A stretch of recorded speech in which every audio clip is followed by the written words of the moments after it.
Hello everyone, welcome back to On the Fly. Today we're going to be taking a look at day 2 of the World Junior Championship currently happening in Moncton and Halifax. So as we look here today, we're going to jump right on into it with the scores from today's game, starting off with a 5-2 victory for Finland. In this game, I was actually pretty surprised to see how well Slovakia dealt with them. Obviously, Finland coming off a loss yesterday to the Swiss, trying to bounce back. I thought they did pretty good in terms of what Finland was able to do. Top of that, Slovakia definitely hanging in there. Their first game of the tournament is going to be interesting to see if they can avoid relegation this year. Latvia picking up a point today, so they're going to have to either win a game or take Latvia to overtime or a shootout. So that's definitely something to watch for the rest of this tournament. But we'll move on here today with probably the game of the day between Sweden and Germany. And in this game, really, Sweden, although they were definitely the better team, you could tell, Germany held in there for the most part, and just a few chances that didn't go their way, and that game could be a completely different score. And Germany in net was amazing too. So overall, it's going to be interesting to see how they'd fare in this tournament. I see no reason why they can't contend in the Group A between the Czechs, Canada. We saw Canada play the other day against the Czechs, and let's be honest, they didn't look that good. Would not be surprised to see Germany playing tomorrow if they're able to definitely capitalize on a weakened Canada team already. It's going to be interesting to watch that for tomorrow. And Sweden looked good as always. Just could not find the back of the net in this one. With that being said, a 1-0 victory for the Swedes over the Germans. Move on to the third game of the day here between the Swiss and Latvia. And in this game, it was a story of not being able to hit the net. As Wayne Gretzky famously put it, you miss 100% of the shots you do not take. And in this game, they definitely missed that many shots. And with the Swiss winning 3-2 in a shootout, even in the shootout, they had trouble hitting the net. And to be honest, this game could be completely different if they would have just hit the net. So that's definitely something to look for, especially Latvia. If they can figure that out, there's no reason why they can't make it far. Definitely make the quarterfinals. I could definitely also see them moving on. They play a really solid game overall with their collapsing style. And we saw the Swiss obviously win in overtime yesterday against the Finns. The Swiss win in a shootout today against Latvia. So using that sort of idea, Latvia's on the same level as Finland right now. So definitely be watching for that. But we'll move on here. The shootout wasn't very interesting. A lot of misses. So we'll move on to the game 4. And in this game, I can't really talk too much about it. 9-0 for the Czechs. Hungary had 8 shots on net. Czechia had 9 goals. So you don't have to be a genius to know that one. If you score more goals than your opponent has shots, you're definitely bound to win. And with that being said, the Czechs win today 9-0.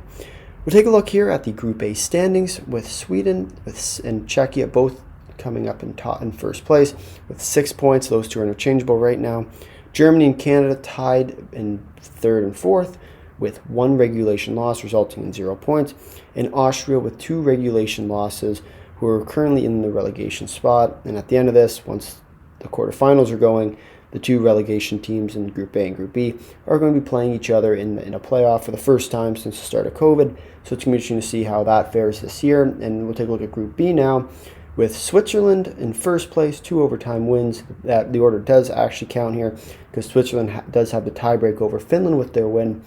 So that being said, Switzerland 4 points, Finland with 4 points, the USA in third and with 3 points. They've played 1 less game than both Finland and Switzerland, as well as Latvia in fourth place with 1 point coming off their overtime loss today. And lastly, Slovakia in last place with 1 regulation loss. We'll jump ahead here, taking a look at tomorrow's games. We have starting off with Slovakia against the US at 4 o'clock p.m. Eastern Standard Time. This game, I think, is going to be an interesting game to watch. We'll see how much better US is over the Slovaks.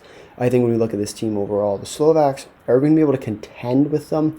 I don't necessarily seeing them going to be a top-end team, and I don't really see them necessarily going to be dominating the U.S.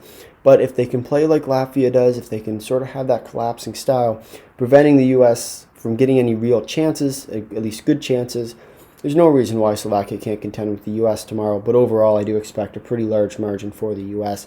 because I don't really see Slovakia living up to the level of Latvia. But we'll see how that goes. 4 o'clock p.m. Eastern Standard Time. And lastly, in the last game of the day, we only have 2 games coming up tomorrow. We have, in my opinion, the game of the day between Canada and Germany. And in this game, it's 6:30 p.m. Eastern Standard Time. I am curious to see. I'm not going to go too much into this game because I sort of had my rant on Canada yesterday. So we'll see here whether Canada can bounce back. Obviously, Germany coming off a really good performance over the Swedes, or with the Swedes, I guess. I would not be surprised to see a team like Germany beat Canada tomorrow, especially the way Canada played on Monday. So it's going to be interesting to see how they go. If Canada can play their normal self, play together as a team, I see no reason why this game will even be any close. But at the same time, if Germany can capitalize on Canada's mistakes, I also definitely see Germany being a team to watch for in this tournament. Take a look at the news from today. So as I just mentioned, Germany is definitely a team to watch at this tournament. They had a great showing today. Their goaltending was amazing. Their defense was amazing. Just have to find a way to put the puck in the net, and I see no reason why they can't do so, having roughly 25 to 30 shots on the net. So we'll see how they can do there. Second point here, we have Latvia can't hit the net. If you don't hit the net, you can't score goals. So hopefully Latvia can turn that around, hopefully get up in the standings in Group B. That's my second team in this tournament. Canada 1, Latvia 2, so cheering for Latvia as always.